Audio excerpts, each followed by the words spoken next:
So I think having people's best interest in mind, both like your career, also mine. And so I think people, especially women, when it comes to clothes and when it comes to feeling comfortable with themselves, they want to trust that you're going to help them get in something that they feel comfortable in while not just being out for the money.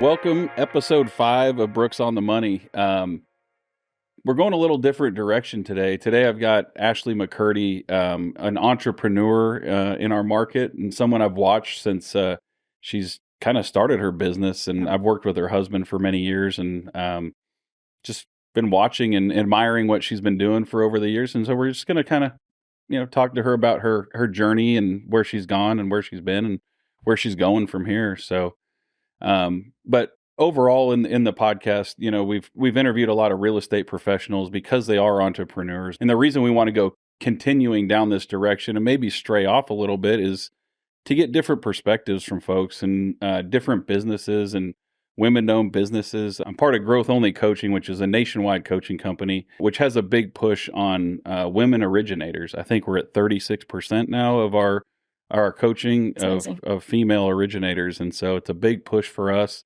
We're having a big event next week here in Fort Worth, and there's a panel of our women originators and get up and talk about that. And we have channels that talk about moms that are, the struggles that moms have, and they get to talk with each other and get some support that way. So I want to go all the way down that path with you because I know you're a mom as well and the struggles that go with being an entrepreneur and a business owner and a mom yourself. So we'll go down that path. But welcome, Ashley. Thanks for being here. Yeah, thanks for having me. I'm excited. Absolutely. Yeah. Yeah. So not every day you get to be on a world-renowned podcast. No. So, thank you for coming in and chatting with us today. So tell us a little bit about you and what you do in your business and how you got there. So I own Shopping Gracefully. We are a women's clothing boutique in Rockwall, Texas.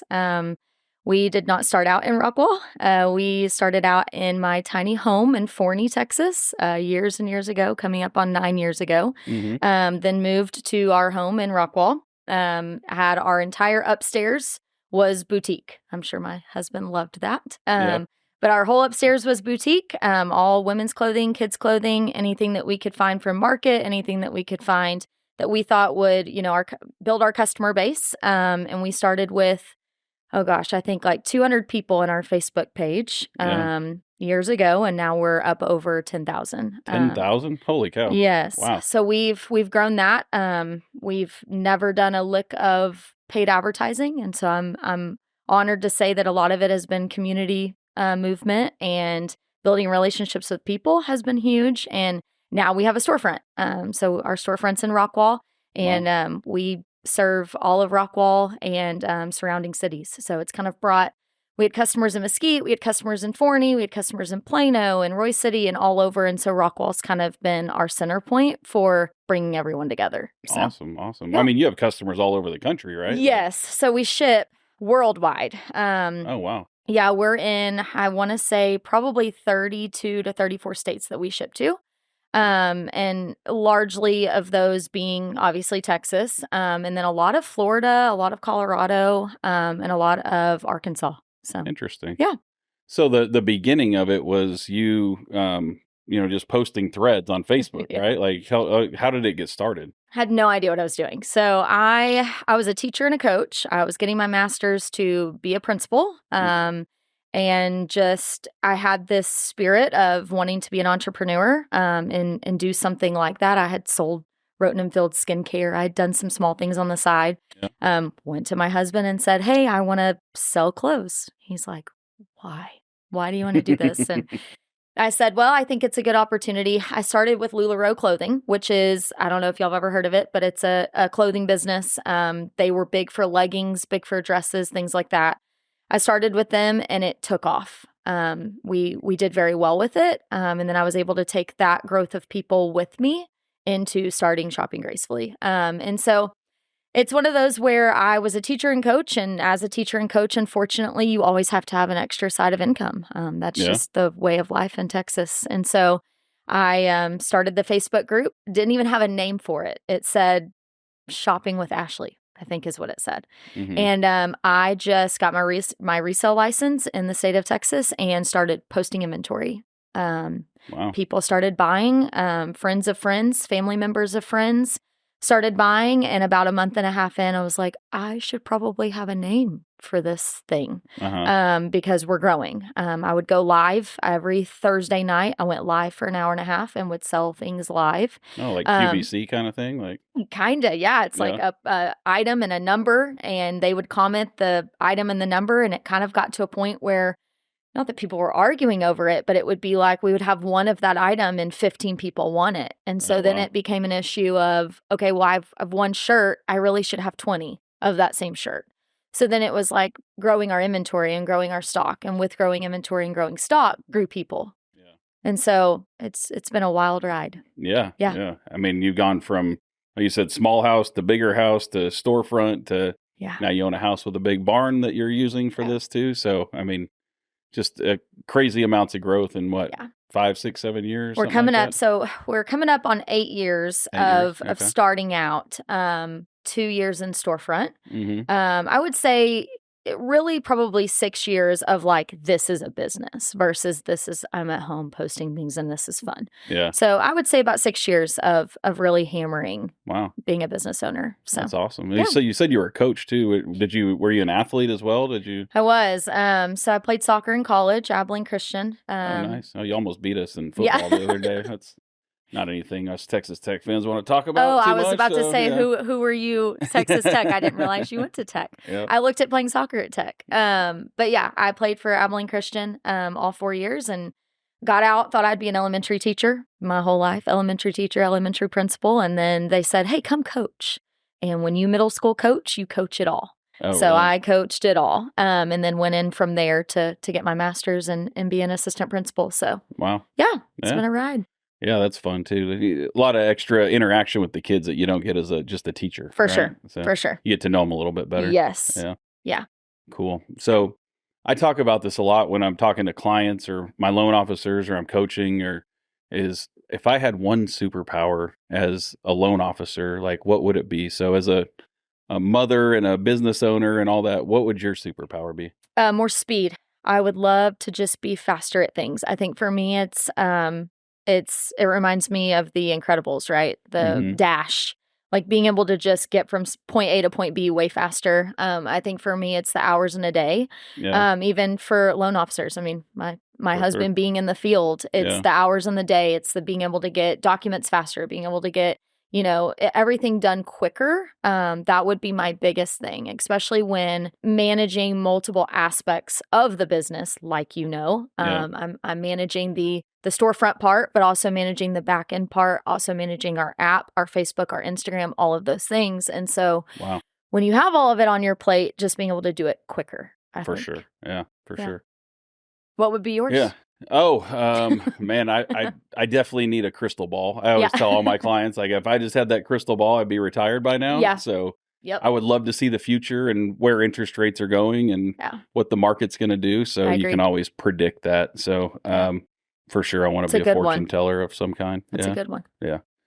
Yeah. And speed, though, I think, speed is something that we all need, right? You said our business is accelerating because it's becoming more automated over time, and I'm sure yours can be too, in the way you outsource and, also speed comes from delegation too. Yes. And being an entrepreneur, do you feel that is probably a struggle for you to be able to delegate? Oh, 100%. I think I'm way better at it now that I'm a mom because I have to, or it's just not going to happen. I think with having Allie, it's there's even less hours in the day, right? You already feel the pressure to get everything done, but then when you have a little one and you have mornings and you have kids, mornings are crazy and afternoons are crazy and sports are crazy and schedules are filled up. And so I think it's the balance of now I have a team of people, which I didn't feel comfortable having when I was in my house, right? Like, where am I going to have them go? Or, come to my upstairs and ship things. It just seemed weird. And so now I have a person who manages my app and manages my Instagram. I leave Facebook to me just because I do feel like I have such a good relationship with the people in our Facebook group that I want them to see me and hear from me. I For don't want sure. them to ever Yeah. feel like I'm the back seat. And so Yeah, you're the face of the organization, yes, right? Like, you yes. have to stay So there. Yeah. I keep the Facebook, but our app and honestly, all of our inventory stocking is now my girls, my employees, Oh, who good. who are amazing. They stock everything for me, they tag everything for me, name everything for me. Mhm. They basically hand me clothes and say, "Here, Ashley, we're doing pictures this day. Show up, be ready." Yeah. And so having people like that have your back, as I'm sure you understand, is Kelly. a Yeah. big key. Is a Absolutely. big key to it. Yeah. Yeah. You can't continue, like, you can get to a certain point, Yeah, but you can only run that fast for so so long, true. and then you have to delegate. And Yeah, as a loan officer, like, there's so many things I've learned over the years of, um, so many things, marketing, hmm, management, delegation, coaching. Like, there's just so many, like, different paths that this has gone down in the yeah, last, 17 years. Yeah, I just don't think there's a lot of things. And most recently, yeah, podcasting, social media, like yeah, being on camera all the time, just not things I thought 15 years ago that would be part of the business. But yeah. I'm sure yours is the same, as the business has grown. Did you ever envision, having employees and a storefront? And No, never expected to be here. Was honestly okay and kind of content with being on Facebook and living that life. But I just couldn't pass it up. I couldn't pass up the growth. I couldn't pass up the opportunity. yeah, Um, especially to grow in Rockwall. I mean, Rockwall, Texas is I guess you could say very boutique centered. Where yeah, I'm outside of downtown Rockwall, which is not the status quo at all. If you're a boutique in Rockwall, you're in downtown Rockwall. And uh, so to be outside of downtown Rockwall and not be in that niche of people, um, it was even harder for us to get our name out there and to be. I mean, next door to me is a Generac, and to the next door of me is a Vision Gallery, and I'm stuck in yeah, between the two. And they're great people, but they're not what you would see in a downtown plaza. And yeah. so just being different and having to work around that and get our name out there has been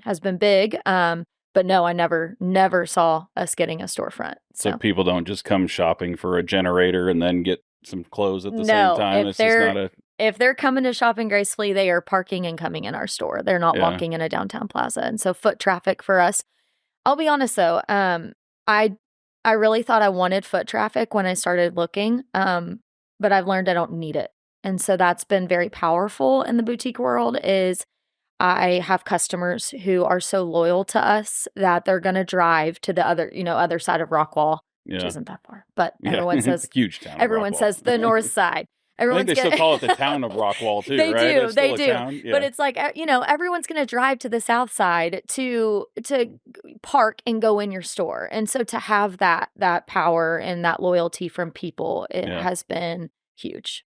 So So when I saw you open it, was mhm. it really the design to have a lot of people in, or was it more just a place to house all your inventory and be able to ship from? Is So when I started looking at spaces, I did start looking in downtown Rockwall.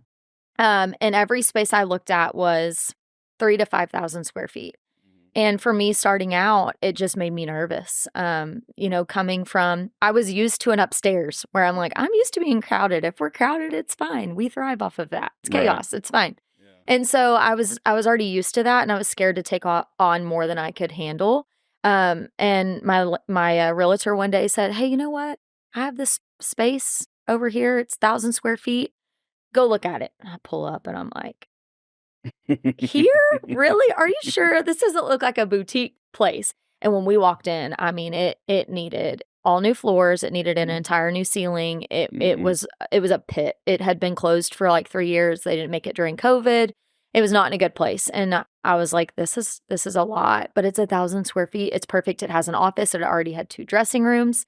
And so originally my whole goal, my whole plan was to be in downtown Rockwall, but now that we're outside of it, it's been awesome. It's kind of given us our own sense of community not being in Yeah, downtown Rockwall. So, good. Glad it's yeah. worked out for you. Yeah, me Yeah. too. Any ideas of expansion, or you're good where you're at? So it's funny that you asked that. Our customers actually don't know, but they will know on Monday. So I guess you heard it here first. I mean, I guess I'll just, air it out there, and that's fine. They'll be excited for us. So we are actually closing our storefront. We are going to close our storefront, and we are going to move to our warehouse. Oh, So wow. our goal is to grow online Mm-hmm. more, which is what we have done, and have opportunities for people to come shop at our warehouse if they want. But we are going to go back strictly online. Oh, wow. Yeah. Wow. And we're excited. That's exciting. We are very excited. Yeah. So recently that way you don't have to have hours, right? Like correct. 9 to 5s and all we that. don't have to have hours, and just keeping the store stocked. We will be able to offer even more inventory when we're having, one of something that we do a pre-order on, and then everyone gets what they want, versus we have 5 sizes of something and we're out of it and we can't get it again. Yeah. So we're going to kind of go back to our old approach on things, and do live sales and do threads and things like that. So we're excited. We think it's going to help us grow even more. And our customers have been so loyal that we're excited for them to shop online. So good. Yeah. And then just have like a Saturday a month they can come shop or something like that. Yeah. That's cool. I like it. Yeah. We're excited. It's much more manageable in your much busy more life. Yeah. Especially I mean, I work a full-time job as well. Really? Yes. So I work. You're still a principal, or? So no, I left December of 2021 after I had Allie. I left being a principal and was approached by basically a educational sales company to sell curriculum for them. So I work remotely and sell curriculum for them, and also have SG. Wow. Yeah. How do you do all that?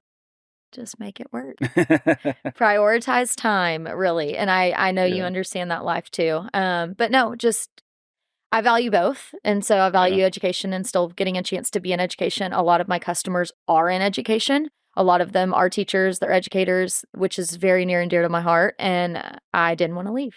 Yeah. So I stayed with it. Yeah. I mean, I've heard you're hugely competitive. Some Jamaica trip, and God. like, did you push this 7-year-old down in the sand, or like what happened there? I didn't know you knew about that. I know about everything. Yeah.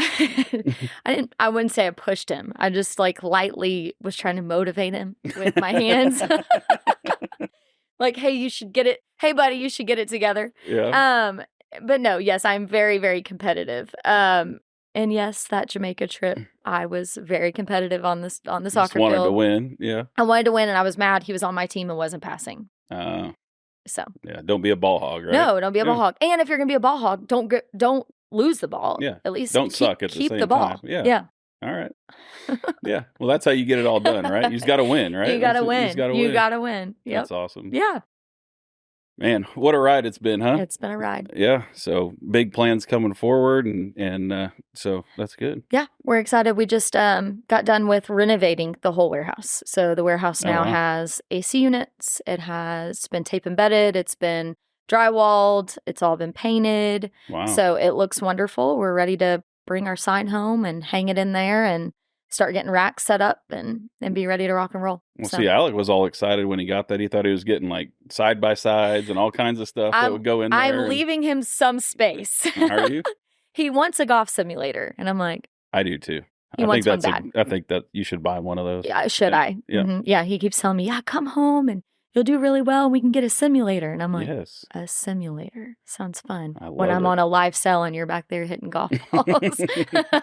But no, to schedule time on the simulator. I'm leaving him some room. Yeah. But no, I mean, our warehouse is 1,500 square feet. So it's even bigger than my store. So even if, coming home and having a fourth of that to be able to do stuff will be huge. Yeah, so. That's awesome. Yeah.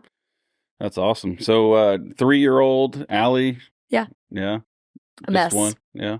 Hot mess. Yeah. We're in it's funny, I was telling Kelly, we're in the, she tells us everything to do, when to do it, how to do it phase. And if we don't, we're upset. And we are in the never stop talking phase. So the whole drive to school, and you're like, is it why? Does she have the why phase yet or no? A little bit. We kind of went through a phase of it, and now we're in a phase. So you say something, you say it again, I've said it 5 times. I'm not saying it again. And so it's a fun stage, but it is exhausting. Yeah. So yeah. You ever on the soccer field yet? Oh, yeah. She Already? played 3? soccer. I'm trying to think. So she did a spring league. So she did spring in March, Mm-hmm. and it was hilarious. I mean, there was one game she had a snack, which bless her heart, game started at 5 and she's used to eating dinner at like 5:30. And so I get it. She was hungry. But middle of the game, she's like, Mommy, I need a snack. I'm like, we're in the middle of a game right now. Mm-hmm. And I helped coach and I'm like, no, we're in the middle of the game. And she's like, but I'm hungry. She's crying. I'm like, fine, here, just eat a snack. I've got to go coach. Well, I turn around and Alec is dying laughing. I'm like, what? I turn around and she's running down the field holding her Teddy Grahams, eating her Teddy Grahams while running for the ball. And I'm like, I mean, she didn't sit down and stop, so I can't Yeah. be upset. But yeah, she is in dance and playing soccer. So, Awesome. which I'm Awesome. excited. I'm excited about the soccer part. Yeah, So, for sure. yeah. For sure. Yeah, dance can be a little much sometimes. Yeah. Yeah, Cool. dance moms with the expense of everything. You're like, it's a lot. Yeah. It's a And lot. the same song over and over. Over again. and over and over again. Yeah. Yeah. Yeah. And the same routine. Yeah. You're like, Over. y'all change this up ever? Yeah. Yeah. Cool. Well, so this is all about entrepreneurship Yeah. and we talk to real estate agents and what they feel like in their business is working, or what in your business, like, can you point to one thing that you've done in your business that you feel like has gotten you to the point that you're at? Relationships with people. I think in my field, and I know it's similar for yours, it's trust, right? So For sure. for your field, they want to trust that you're going to do them right? You're going to help them. I mean, buying a home that's a really big purchase in life. And so Biggest, yeah. biggest, yeah. And so I think having people's best interest in mind, both like your career, also mine. And so I think people, especially women, right, when it comes to clothes and when it comes to feeling comfortable with themselves, they want to trust that you're going to help them get in something that they feel comfortable in while not just being out for the money. And so I think for me, having a forefront on my business of I'm in it for the relationship with you piece Yeah. has kept our business going, but also kept it growing. And so just being kind to people and caring about people. And I mean, I have people in my group that I've watched them go through miscarriages. I've watched them go through divorces. I've watched them be at their rock bottom of, losing someone special to them. And so Yeah. knowing that about people and reaching out and saying, hey, are you okay? Sending them a shirt when they're going through something or a little note when you ship their package, things like that goes a long way. And so I think For sure. relationships have been key in keeping and building them. So Absolutely. That's great advice. I mean, taking the money side out of it, if you take care of people, Yeah. you'll be taken you'll care be of. fine. Yeah. Yeah. What do you think? What about you for yours? I think it's the same thing. There's times in business, I think, where you get so involved in the business part of it Mhm. that you can lose sight of that sometimes. Yes. And so it's about recentering yourself and becoming back to your roots and doing what you did. I mean, I got in the mortgage business and it was kind of by accident or by, Mhm. fate or whatever you'd want to call it. And I tried to get out many times because it was 2008, Yeah. and wasn't a great business to be in. So wasn't really in love with the business when I first got in it. But it's not necessarily the business that I'm in love with. I just love helping Yeah. people, and I love seeing the success of someone getting into their first home or Mhm. moving up or buying an investment property and growing their net worth. So there's so much fulfillment that you get out of it that it's, they're not another number. It's another client that we're Correct. helping. And I've helped so many clients so many times over, Mhm. I think 15 houses for one person in some Wow. cases over the years. And It's awesome. yeah, investors and refinances and, we do it all. Yeah. But yeah, just that the relationship that you get over time. And like, I will never get away from that business part of the business, even though my everyday is a lot different now Yeah. than it was then, like Mhm. as your business grows and I help run the company and do a lot of Mhm. other things and I coach, but like that part of it is, Yeah. I had 3 or 4 loan consultations yesterday and like that part of it was really fulfilling that part of my Yeah. day. And that's what Yeah. I really like. So, Well, and I think even, now that your role looks a little different, but you're still building relationships even in coaching and even in other aspects yeah. of the business. And I think same for me, I've had people come to me and say, "Hey, I want to start a business, but I have no idea what I'm doing." I'm like, "Good, I didn't either. Yeah. Here's what I did," and let me know if you have questions or if you need anything and things like that. Or even I have a few of my girls that are employees of mine, and they're young. They're 19, 20. They're just trying to get through college. They're just trying to get experience. And so putting them in a position where they can have a job that gives them the communication skills, that gives them the relationship building, puts them out in social media, has them working in so many aspects of a business Yeah. that when they get out, if they wanted to start their own, they know what to do. And so I think relationship building, it started like yours from the ground of customers, and now it's risen to other aspects of the business, which is you can huge. grow people and not just the business. Correct.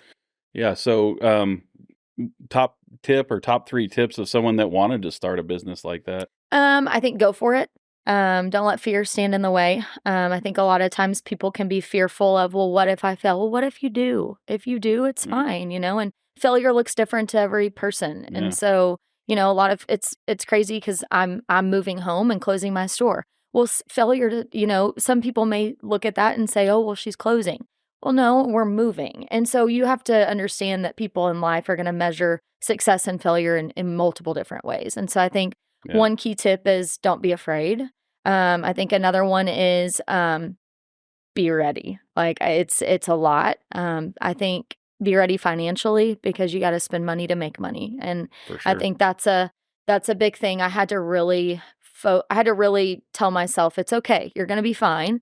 But you do have to spend money to make money. So being financially ready, and being in the mindset of that.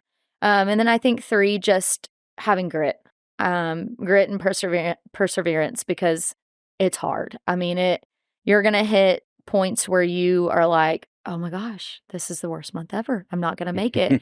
and you just have to realize that. That's the beast of owning a business. And I think having the grit to get through it, having the perseverance, having the mindset of, nope, we're going to do it. We're going to make it through this. I think those are the biggest 3. Absolutely. All great ones. I think you really hit it on the head with the last one, though, is in coaching loan officers, myself, is like, there's just a different person, like you see it. Like I was willing to do whatever it took, 12, 14, 16 hours a day, stacking my own files, turning them in, like managing the conditions, whatever I had to do in order to make it. And then you look at these others, and not everyone, but, I coach a lot of different people. Yeah. And how much grit do you have, and how much do you want it? Correct. That's really what it comes down to, is how much do you want it? So true. And, when you want it that much, you'll do whatever it takes to make it. You will. And I think, I especially nowadays, I think about people, and I think about my sister. We're 10 years apart. She's about to get out of college, getting an education degree to be an elementary teacher. And so a lot like me, right? But I think nowadays when kids get out of college, it's different. They really sometimes have lost some of that grit because of the world we live in, and For sure. and things being right at their fingertips, right? And so that's one thing.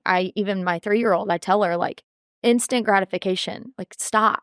Work for it. Oh, YouTube and so, and iPads and all yes, that. Bring all that to your forefront, And I think Amazon. I just think it's different now. And so even when I talk to, my sister, even her boyfriend, he's going into the medical field. I mean, he has med school ahead of him. I think it's having the, even living in the world we live in, where everything is so instant gratification, it's still learning how to have that grit. Because like I've told my sister, when you become a teacher, it's going to be hard. You're going to have hard conversations with parents. You're going to have hard conversations with kids. But just being able to know how to get through it and how to navigate and not just fall apart. Yeah. And so I think having that, and also being able to teach that to other people in what we live in now, is huge. Yeah. So. Yeah, for sure. I saw a video, I think, the other day, and one of the number one indicators that you're going to be a successful adult is being responsible as a kid.